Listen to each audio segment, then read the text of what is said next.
Hello, everyone. Thank you very much for watching today. Today is Wednesday, March 9th. And today something that I talk about daily with my coaching and helping our agents is letting them know what it is to be an agent, especially when it comes to when I'm coaching and helping agents win listings, is reminding them of all the things that they do to help a buyer and or seller that's not just throwing a house on the MLS and or showing buyer houses. There's a lot more to what you do every day, and sometimes agents forget because it's not written down. They just don't remember all of the things that they do, because as you do this business, it just becomes muscle memory of things that you do. And I challenge agents all the time to, when you are working, well, let me say, in this market, we never had to do this much, but let me tell you this, and a lot of agents have been in the business more than 10 years. Agents, this is something to remember for the future. Someday in the future, there'll be a market where you're going to list a house for 3 months, 6 months, and it's going to get to the end of the listing and it's going to expire. And you're going to have an expired listing, not because the house was bad. It's still a great house, but it's going to be a buyer's market. There's not going to be enough buyers for all the houses for sale. Yes, it's going to happen. And I used to, in those markets, explain to the listing agent, you've got to make sure you're keeping track of every conversation, every text, every time you're thinking about, debating, talking to another agent, going on the MLS, researching what's recently went back on the market, what went pending, what went sold. When you're anytime you're like billable hours working on or thinking about your listing, and write these things down, so when your listing expires, if that happens, and the seller, all they think is no offers, X amount of showings, still on the market, or still not sold, and they think that's all you did, and you list all of the things that you did. And when you have things that close, think about all of the things that you did, the physical things, but also the advice, the counseling, the things outside the box that you did to help people. Because realtors, as we know, consciously or unconsciously, is that we are needed. There's a lot more to selling houses than putting it on the MLS and just showing houses. The reason why we know this is that about 95% of all of the houses in the United States are sold with a realtor. That's a very big number. There's a reason behind that. But you have to figure out what it is and be able to explain that to future buyers, future sellers, of why they should use you, trust you, and all of the things that you're going to do to counsel them and advise them and help them beyond the 2020. They could see it.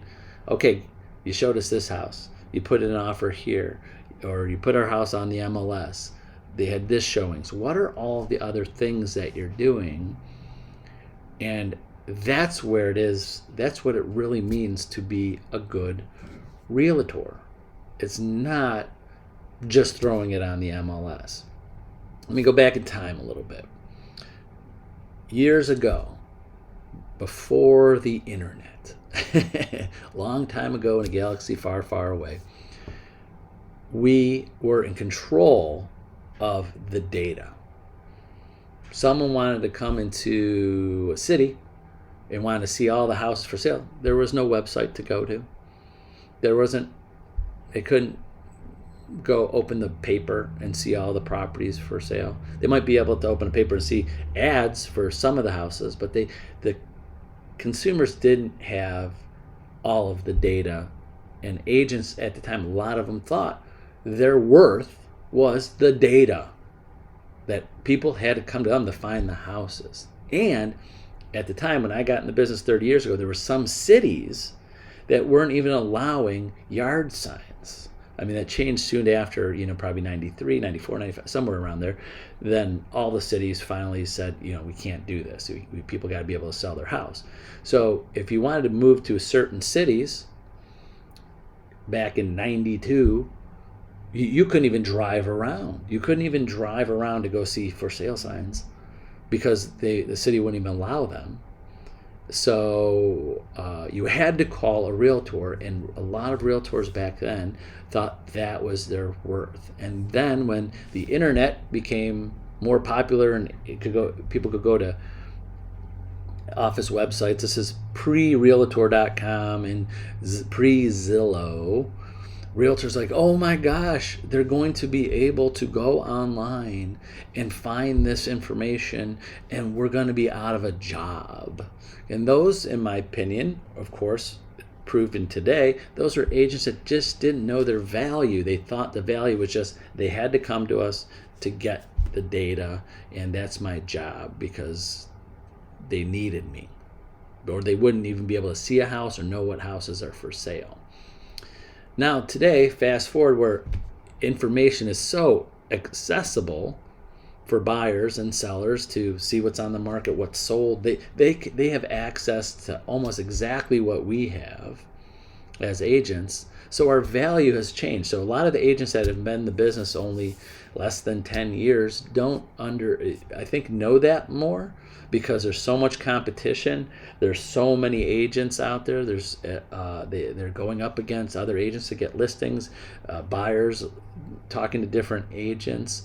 Anytime that you have some competition, you got to show your buyers, sellers, what it means to you to be a real estate agent, to be a realtor, and what makes you different other than just the data, showing houses, throwing it on the MLS. So that is specific to you. That is specific to you. What are you doing? And why are buyers picking you? Why are sellers picking you? What makes you different and the best for that person? So I won't go into details about all of that list. You got to know it. You got to feel, what is it? And for any agent out there, especially our Century 21 Homestar agents, if you don't know those things, I'll tell you. I'll tell you some of the things. We'll work on it. What do you do? What do you do differently? What can you do differently? Are you a new agent? You don't know. What can I tell someone that I'm going to do better than someone else? Let me give you a hint. I'll give you one hint, because I rather talk to agents one-on-one. Let's give you one hint. If you're a new agent, or an agent that only does a couple transactions a year, and you want to do more, and what makes you different, aka better, could be better to someone, that an agent that's been in the business 20 years that sells 40, 50, 60 houses a year? You're a boutique. You work with only a few clients at a time, because you could do it all yourself. You don't overextend yourself. I compare you to a fine restaurant, top-notch restaurant. When you walk into that restaurant or have a reservation, and there's 3 tables in the restaurant, because they don't want 10 tables, they don't want 20 tables, they want 3 tables, or even 1 table. Imagine you go into a restaurant, there's 1 table, and everybody is concentrating on you because they're dealing with 1 client at a time. That's your one tip that I'm going to give you, that when you say to people, how many buyers and sellers do you use every year? I go, I want to concentrate on 1 person at a time. I want to give my 100% attention every day, all day long, and I have 1 listing at a time or 1 buyer at a time, and that's one of my worths, one of my pluses, one of my advantages over someone that sells 50 houses a year. So that, again, that some people say, I like that.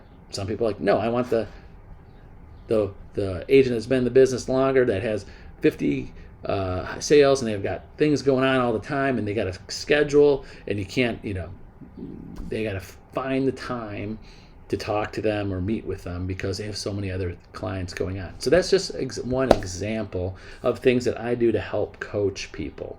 And again, this is something that you got to figure out, because new agents just think, sometimes when I'm coaching brand new agents, they don't know.